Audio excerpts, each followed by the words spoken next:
Hi everyone, in this video I'm going to cover SharePoint Quick Steps.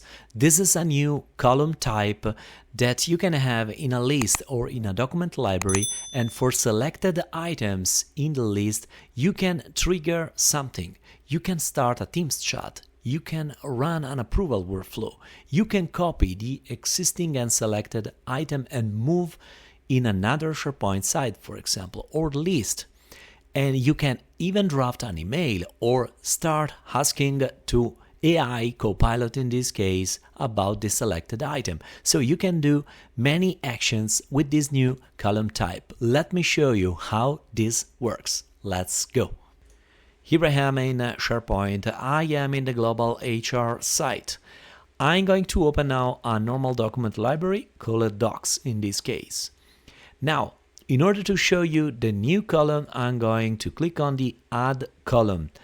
And now we have a new button here available, a new link called Quick Steps. This is the new column type available for document libraries and lists.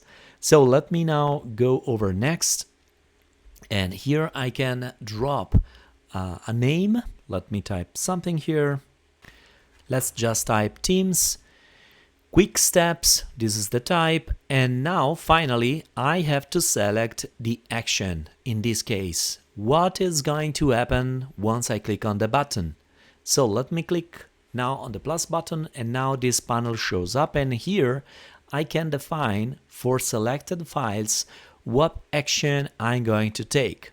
So in this specific case, when a document is completed and needs a review, I'm going to start a Teams chat.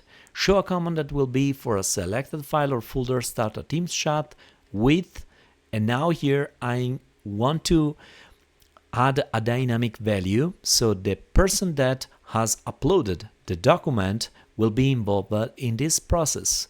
Then I have to define a step name, a quick step name. Let's do that.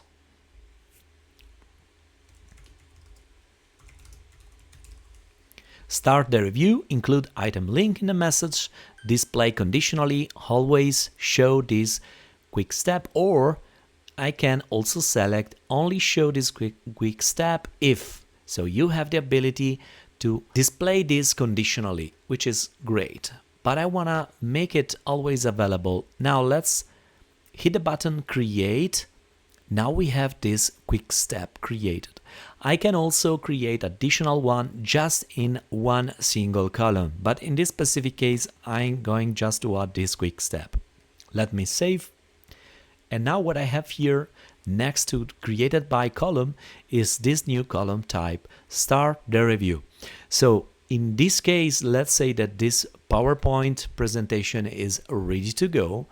I want to now start a chat with the creator.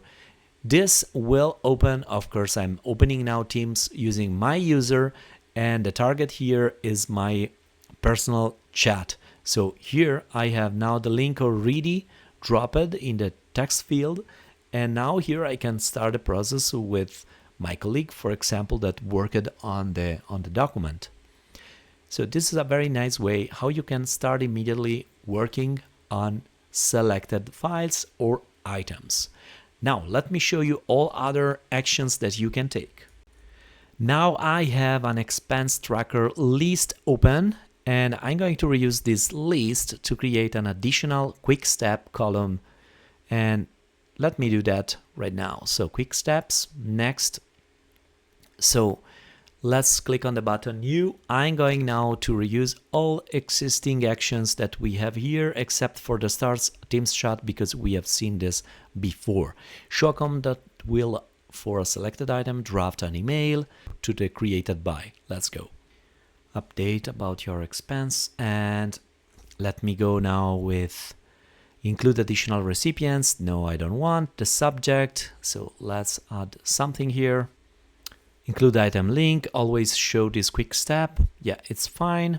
No, let's make it conditionally visible. So only show this quick step if the column, let me go down and let me see category refund responses contains or let's see, approval status. Yeah, is requested, approved. Once the status is approved, we can draft the email. So let me now create this one, and there you go. This now action quick step is created.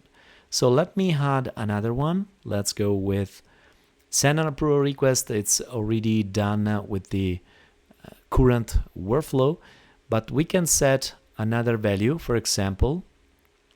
So let's do that.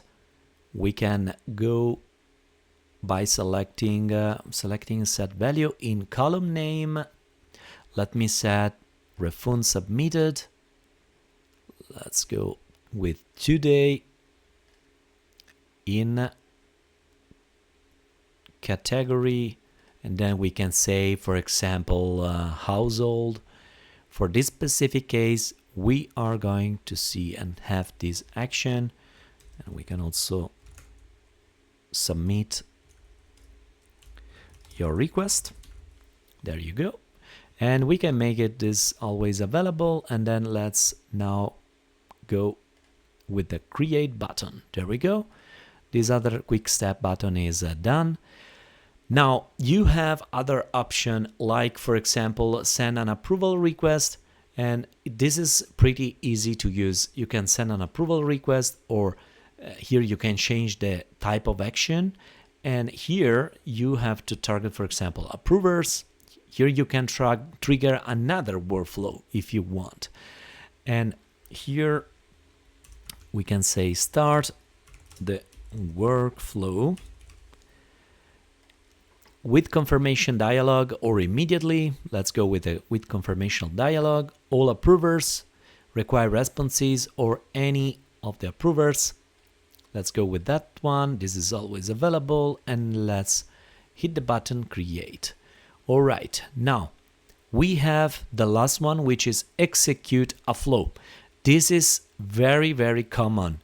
Whenever you want to trigger a workflow or a Power Automate flow, you have the ability to do it by adding here your flow ID. You can add another text, a flow button text, a display conditionally. You have always this available if you want, but this is how you can do that. Now I'm opening Power Automate. Well, I have this flow already, so I can copy the ID that I can see here in this URL, and this theoretically should trigger my flow. So let's go back now here. Let me add the flow ID, flow button text, a very simple start process, display conditionally, no, it's always available, quick step name, perfect. Let's now create this, and we have now the ability to add the name for this column, actions. Let's call it actions, and now we are ready to save this new column. Let's do that, and there you go. Look how cool is this. I have all actions available here. So before to show you every one of this, let me start, for example, this approval workflow, require responses in assigned order. Let me remove just one, so let's make it more simple, and let me send this. So we can see now how it works. But here we have the sample of it already up and running, because we can see that this is approved, and I have these three actions available. Now that this one is requested, you can see that one action is gone, because if you remember, we set up one action to be true and visible only when the status column is equal to approved. That's the reason why. Now, let me hit this first one, and with that one, I can now trigger this. This will open a new instance of my Outlook. In this case, I'm using my new Outlook, and I'm targeting the user, which is the one that has created the request on the list. I have the item link, so that's all I need to send my email. The second one is the submit your request. This will set the value of a specific column, and that one that we selected was the category. Now the category is set to household because we clicked on the link. And now let's start the workflow. So this request a new approval workflow for this specific item, targeting these approvers, and it's very easy to trigger. So instead now of having this column, you can embed all actions in one if you want.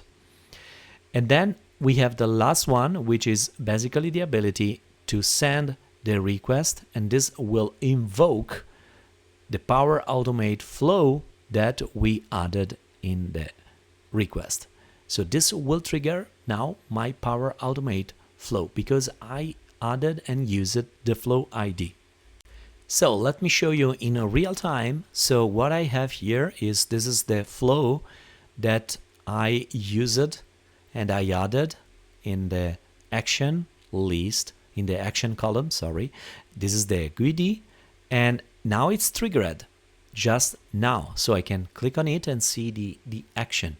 So this flow has triggered and sent a message to a channel in Teams. Let me talk about two very last quick steps that are only dedicated to document libraries. So let me go at the very right of this page, and in Add Column, let me target quick steps. Here I'm going to use now this one, move file or folder, and you have the same thing as copy, for example. This is very useful if you want to archive and move files between SharePoint sites or document libraries. In this case, what I would like to have is something that archive files in another SharePoint site or document library. So move to, I have here, choose a folder. Now here I have this document library stored in the SharePoint site. I can jump, for example, on Global HR. I want to move the document here. Let me select this one. And now I can type a name about this step, archive, and always available. Let me now click on create, and this one is created. Now let me add the very last one so we have everything covered here. It is this one, ask SharePoint. Quick step, ask to AI, prompt. Here you can also add a predefined prompt. For example, summarize the doc. It is always available and visible. That's it. So let me name now this column actions. There you go. I can save. And now this last column is available. Now let me move one file that I have here. Let's go with the private channel prototypics, or better script docs. Let's click here on archive, and now the file will be moved in another SharePoint site. In this case, the HR site in the docs library, the shared one. Okay, the document is gone, and let me do something else now. Let me ask to AI about this PowerPoint presentation. So let's click the button here, ask to AI, and let's see. The prompt, it's already there. We have just to wait the answer. As always, let me know in the comment down below, what do you think about this new column type available in SharePoint? Is a game changer or not so useful? Let me know your thoughts. I hope to see you next time. Bye.